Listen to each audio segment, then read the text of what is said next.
Okay.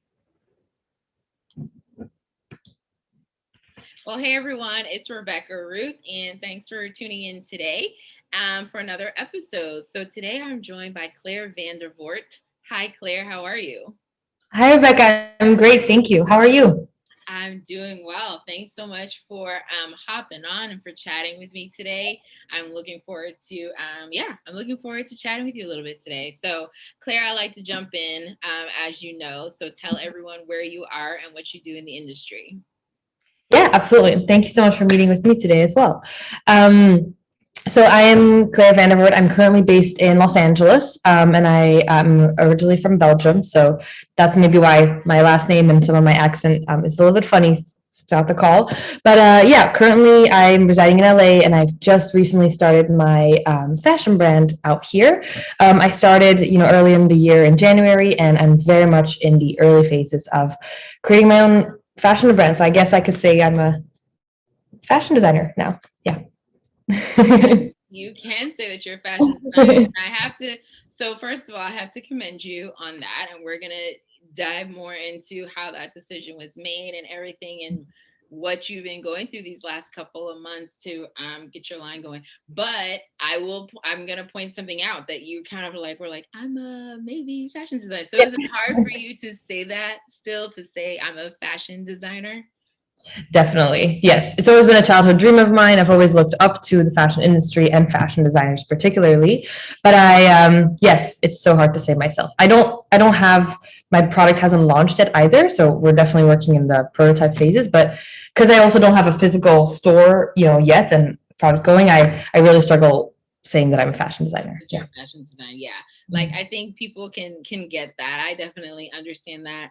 It took me a long time to say I'm a fashion stylist and stuff. I was just kind of like, I help people get dressed. Like I don't know. It was very hard to like acknowledge that. I guess within me. So, but first of all, I'll say congratulations to you for your upcoming line. I'm sure it's going to be great. But walk us through a little bit how you got to this point. Yeah, absolutely. So like I mentioned, I always kind of knew that I wanted to go into fashion from a young age. I remember, I would dress up my Barbie dolls with, I would get, I wouldn't want the outfits that came with the Barbie doll. I would get pieces of like napkins and tape, and I would just kind of make outfits and paint, like tape them on my Barbie dolls.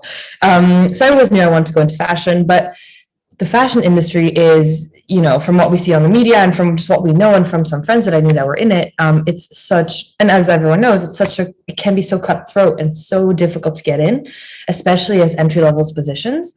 And so my family really advised that before going into fashion, I maybe do something a bit more easier, I guess, like a bit more safe as an option. So I studied business and marketing in university, and then I started a career in advertising. So I worked in advertising for about 6, 7 years, and then the further I was going into advertising, which is still a very fun industry, I felt like I was further straying away from my love for fashion, and so.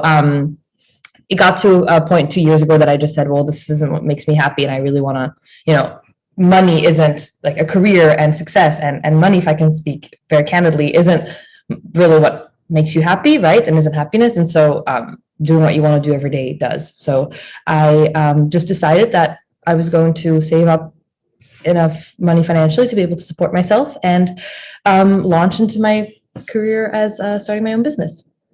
Yeah, that's awesome. So first of all, to touch on you with the Barbies and stuff, Mm-hmm. that reminds me of I think probably a lot of people have done it, but the person who came to mind was Manolo Blahnik, because that's how he got started. He got Yeah. started, I think, making little shoes for lizards in his backyard and stuff growing up. Out of like leaves and stuff, I think. Mm-hmm. Yeah, so it's like that's who I thought of when you said that, like making little like clothes out of napkins and whatever. I was like, that's how people get started, really and truly. Like, Yeah. so that's really cool. But I love that you said, you touched on the money versus happiness, and I think happiness and also just like passion and like what's the word I'm looking for? Like calling even sometimes, because I think that some of us get into this industry by mistake, like we're someone's assistant or something like that. Some of us intentionally seek out this industry and stuff like that. And like you said, it's not an easy industry, and like we never sugarcoat that. So I think if you really want a career in it, like you really have to have a passion and a love for it. Was that hard for you though? Like, did you feel like you had support from those close to you when you made this decision? Yeah, I think I definitely did now. And I'm so glad I did the path that I did to get here, because I do also think that a lot of my business background has helped me now set up a business, those day-to-day tasks of how you do business. So everyone is very supportive now. And I think everyone's very supportive around me of the path I took to now starting my career. I think had I told them at 17 or 18, no, I'm going to start my own fashion business and I'm going to do fashion, I don't think, well, people would still be supportive and I like around me and stuff, but I think they'd be a lot more nervous than they are Right. now. No. Yeah. That I completely understand. I know my story. Like, I think I was first approached, probably 17, 8, something like that.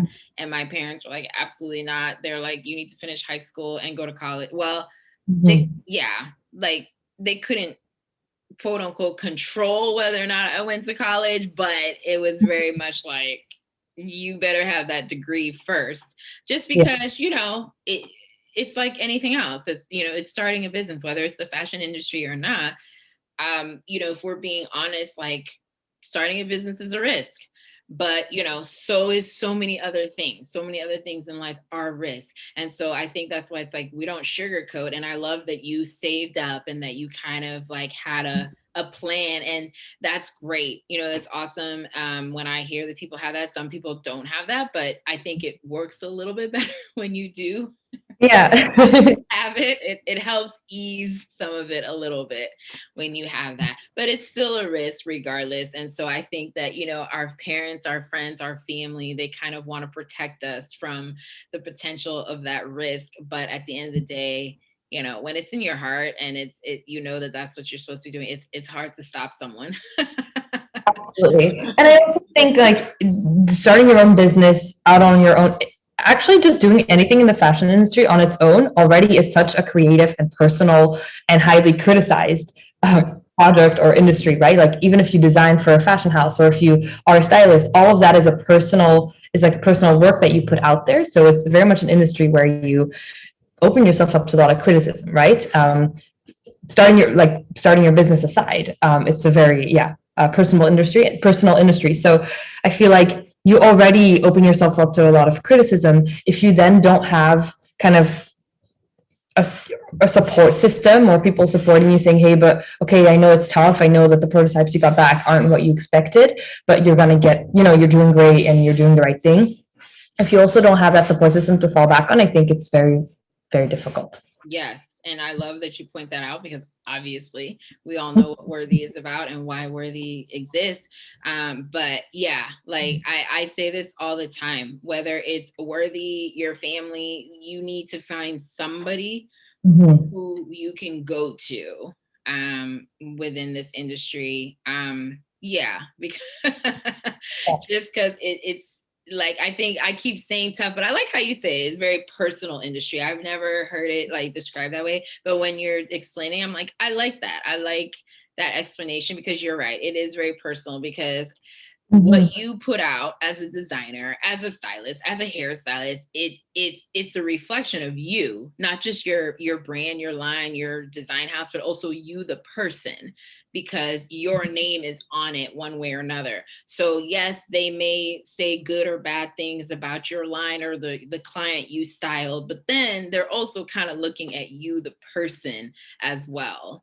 And it's like whatever your product looks like is also a reflection of you, the person. That may not really be the case, but that's how it is. That's how the industry works. So I like that. I like that word personal, that it's a very personal industry. Have you thought about, besides you're blessed to have, it sounds like, a support system, but when you were thinking about switching over to fashion and everything, was that a concern of yours? It was having that, a support system within the industry? Absolutely. Yes, so much so. I even have a very good, it was almost, yeah, it was almost like I had a conversation with a really good friend of mine who always studied fashion. She's very much in the fashion and the creative industry. And she's the one that kind of guided me towards saying, she said, well, you really like you really like fashion. You should really consider making a career in it. And you absolutely should, and you can, and are capable, etc. But she said, be careful who you tell. Be careful of the people that you're going to be telling about this move, because again, like making a big career decision, right? Whether it's starting your own brand or doing anything, it's always, or making a risky step like that, you're always going to have people that are for it and against it, and because it's risky. And so some people aren't risk takers, and they're naturally going to advise against it, right? They're going to say, well, if you're saving up money, maybe you should think about saving up more and investing in a property or things like that. And she was like, really be careful to who you tell. Only speak to people that are going to support you in this vulnerable phase right now, where you're making those first moves, where you can so easily, if you get the negative criticism, fall back into your ways. And I thought that was really nice. It was like, not only think about the support system, but be careful about how you cultivate your own support system. Absolutely. Very wise friend you have there. Absolutely. 100%. I agree wholeheartedly. I'm like, maybe she needs to come on and do a, workshop or something with us, because it's true. And like they say that in life as a whole, it's like, be careful who you're talking to, be careful who you have around you. And there's nothing wrong with it. If you're not someone who's a risk taker and someone like, there's nothing wrong with that. But if you are, it's very hard to keep going if you're constantly around people who aren't, and who are telling you, no, don't do that, play it safe, and you know what I'm saying? So I'm like, definitely a wise friend that you have there. Incredible, yeah. Keep her around. Yeah, I'll introduce you. I'll make sure she's introduced to you, because absolutely. Yes. She sounds like a great friend. So I don't know if you can, I don't want you to give away your line or anything, but I'll say, like, what are some of your influences for your line? A lot of influences of mine are like minimalistic art designers, I would say. So I currently, the influences I'm being very influenced by is Hermes a little bit. Phoebe Philo, the old creative director of Celine, and Martin Margiela, and for different reasons. Yeah, and I don't know.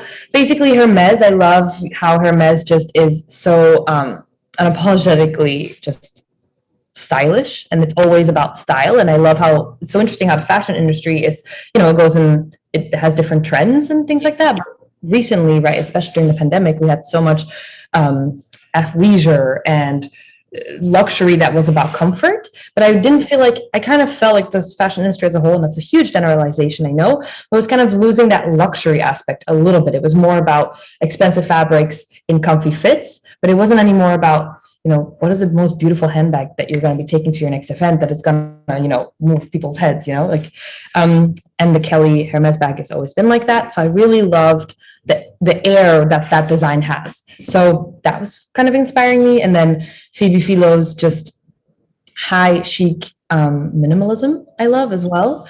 And then combine that with, how Martin Margiela, especially when he started in the early, that's embarrassing, like 90s, I want to say, or a bit earlier even, but when he first started, he was all about not making fashion pretty, just making things different and being unapologetic about that. And that really inspires me as well when I make my designs. Of course, it has to be pretty, it has to be stylish, things like that, but I don't have to make it pretty for other people. It has to be what I like. Right. So those are my inspirations. Love it. I love it. So all European lines, which falls in line. You're originally from Belgium, so that was Martin Margiela. Yeah, like that makes complete sense. But no, I get what you mean by that. Sorry, my thought. I definitely get what you mean by that. My my favorite is Chanel, and I feel like no matter what is going on, Chanel maintains a certain level of class and classic and all of that, regardless of what anyone else is doing. They're just very true to who they are. They're very true to the aesthetic of their brand, of their line, and like that's one of the things I love. Like So I kind of, with those brands that you just said, I'm like, yeah, that's kind of the same aesthetic there. So I like it. Hermes, of course, like, I personally love Hermes. Hermes Men is one of my favorite lines for men, is Hermes.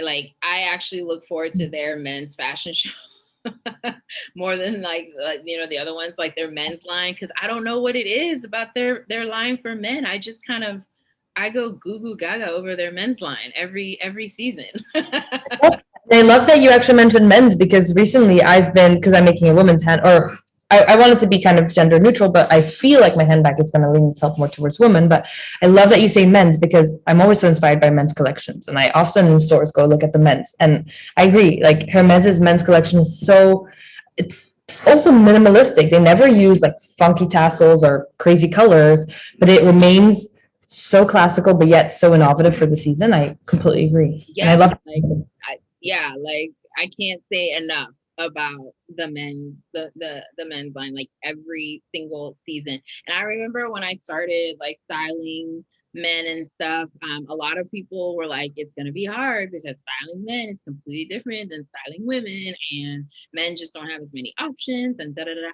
And I'm like, I beg to differ, because I think with men you have to actually get even more creative, because they don't have all the thousands of accessories and stuff that women have. So I think with men, it does actually force you to be more creative, because you may only have a 3-piece suit that you're working with. So how do you make that look different than that suit over there with just, so I'm like, I actually think men is a great like creative challenge for me, like personally. And I've actually sometimes enjoyed it more, because like I said, I think it's more of a challenge. It's more of a creative challenge. So yeah, Hermes all day. Maybe I need to do like a proposal to them or something. I mean, absolutely. Yeah. Bring me on to work with your men. We're following the collections all the time. Right, yeah. I'll get the coffee. I don't mind. I'll be that person again. So, no, that's really cool. And so, but you mentioned gender neutral. Is your line going to be gender neutral? Well, I don't know, because I'm just starting. I don't even know how, I'm just kind of exploring how to do the editorial, even or if that's even the right word, right? How to like photograph my handbag and photo shoot it and market it. But I hope that it's gender neutral. That I think I'm going to use both models. I'm going to try and use more gender neutral clothing, things that kind of work. But I had a design with just my aesthetic in mind, which is more female. So I kind of I want to see who likes it. And if both men and women like it, I really want to support that. Right. No, I love it. But you want to know what I love? Like just listening to you, like, I love that you, even though you're new and you're just starting out, and I know that you have a business background, but I love that you already know like some terms, and I love that you already know like you were just talking about like how to like market it, the editorial campaign for the bag and like all that stuff. I'm like, you are sounding like like a fashion designer. Oh yay. That's a big bucket list check. Yeah.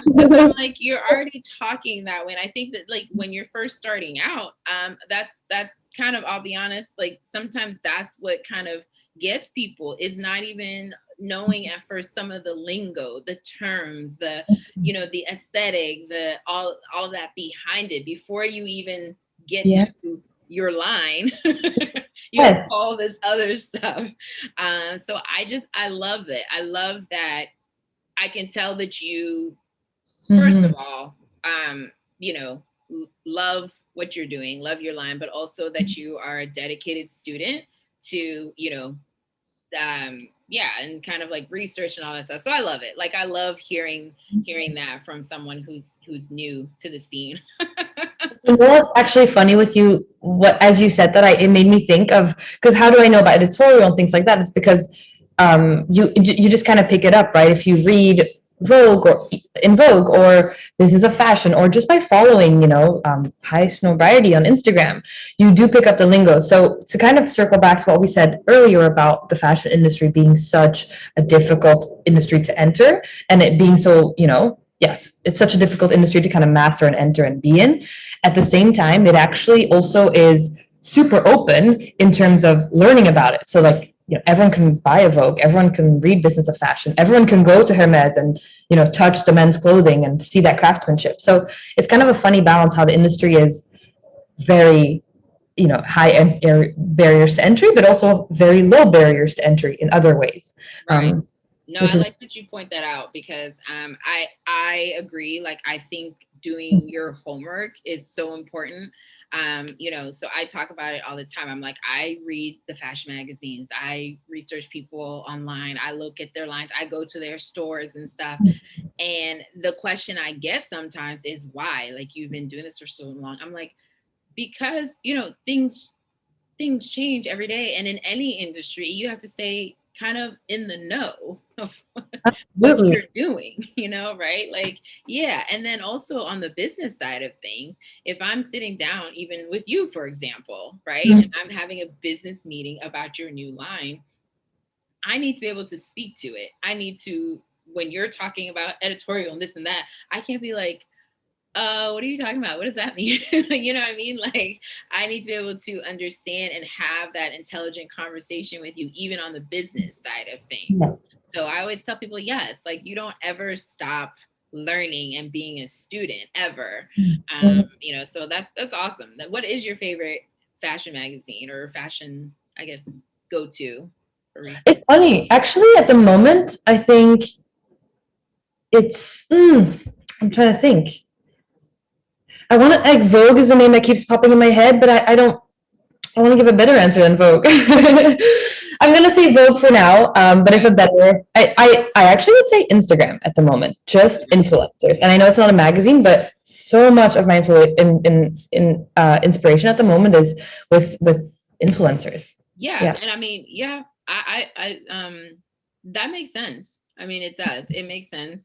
So I don't think that's a bad answer. I always go back to, like, you know, I read Vogue and stuff, but like I always go back to InStyle, honestly. And I think the reason why, because that's usually not a popular one. Nobody ever says InStyle. It's usually Vogue or Cosmopolitan and Marie Claire and, you know, all the big Yeah. ones.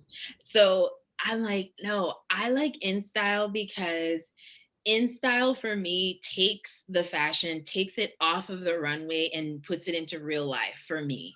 That's what I Yes. feel like InStyle does. And for me as a stylist and stuff, that's what I need. That, like, I need to know how to take those looks off of the runway and apply it to the everyday person who wants to wear that, you know, Balenciaga dress, but they're not going to the Oscars and stuff. So how do we make that Balenciaga dress fit for this everyday person here and fit into their life and what they're doing on a day-to-day basis, kind of thing. So yeah, I always go back to InStyle. Yes. And at the end of the day, right, like what makes fashion run is the business aspect of it, right? Is the commercial, the selling. And in a way, like, we all love runway, but we all know runway isn't always very wearable, right? Which Right. is, it has its own marketing connotation for sure.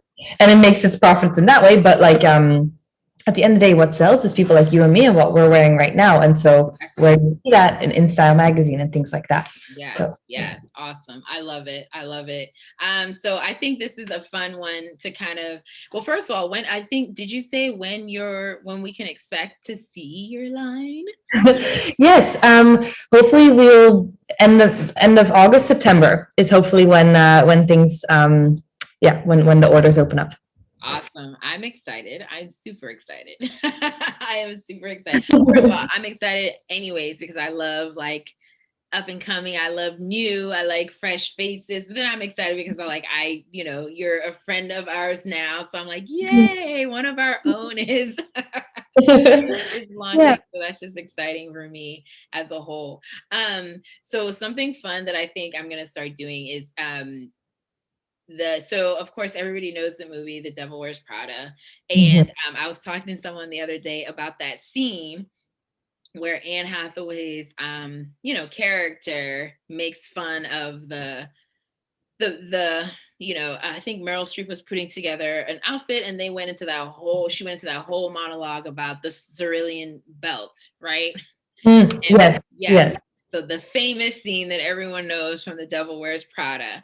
So I guess my question is, why do you think tell us why you think all this is important, like fashion in this industry. Why?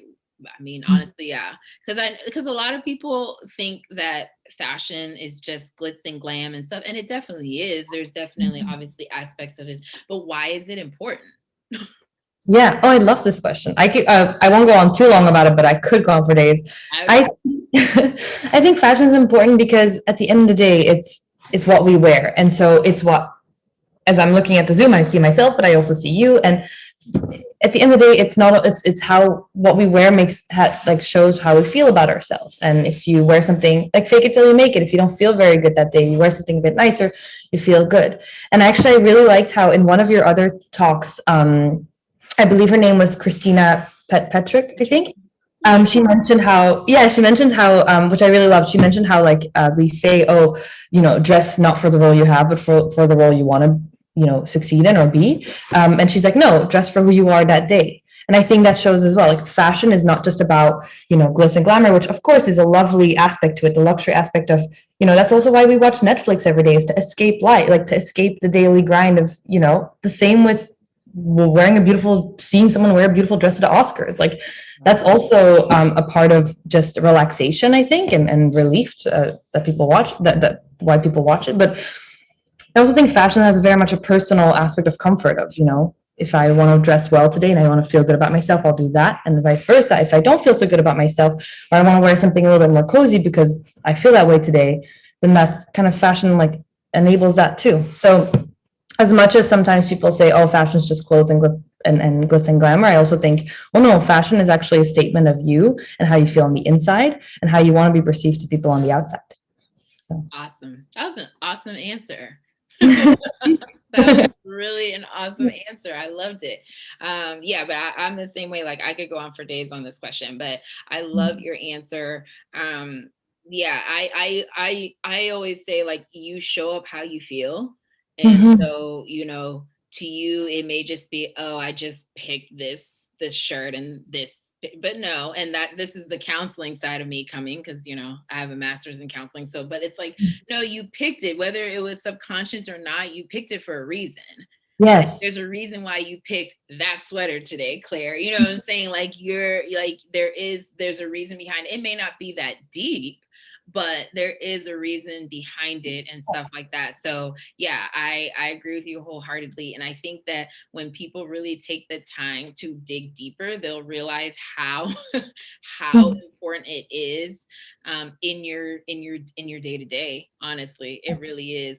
I think also for me, and I think this is more like to what Meryl Streep's role was saying, that like when for me, like, her mic drop was when she was like, this isn't verbatim, but basically she was like, the outfit that you're wearing was picked by people sitting in this room. And when Yes. she said that, it was like goosebumps. I was like, oh, mic drop. Yes. But I also think for that, there's something to be said about what you're wearing and what you're shopping as well. Because, in the world of like, I also think you have then some personas that just wear the latest trends every day and that are literally wearing verbatim what those people in that room had picked to wear. And I also think that says something about that person's personality and how they're feeling. Again, like, are they, I mean, I don't want to make conclusions about anyone, but if Right. Someone, I just, the type of personas I see, someone that buys one luxury bag and one very nice designer shirt and one very nice pants a season versus someone that buys all the latest fast fashion trends just to be on trend. Those are very different people and very different personalities. That is very true. This sounds like this needs to be like a panel discussion or something. I like it. I like it. My brain's already swirling here because I'm like, we could definitely keep talking. Maybe this needs to be a part 2. But yeah, there's definitely, like I said, there's definitely deeper layers to how you show up and what how you choose to show up, and I like that, how you even choose to shop. Like, I hadn't even like thought about that perspective. So Awesome. I love it. I love these discussions, and I have loved chatting with you again today. It's a pleasure, honestly. And I'm so like, honestly, like, I'm very proud of you, because I know that the decision to walk away from the job that you had and do this is a difficult one. Like we've those of us who've done it know it's not an easy decision and stuff like that. But I will say, like, I'm proud of you, and I know your line is going to be great. I know it's going to be awesome, and I can't wait, and I wish you so much luck with it. Thank you. And I appreciate all your support. Like, just thank you so much for everything and for being proud of me and having me on and always providing me guidance. Thank you. Absolutely. Thank you so much, Claire. Thank you. Bye, Rebecca. Bye.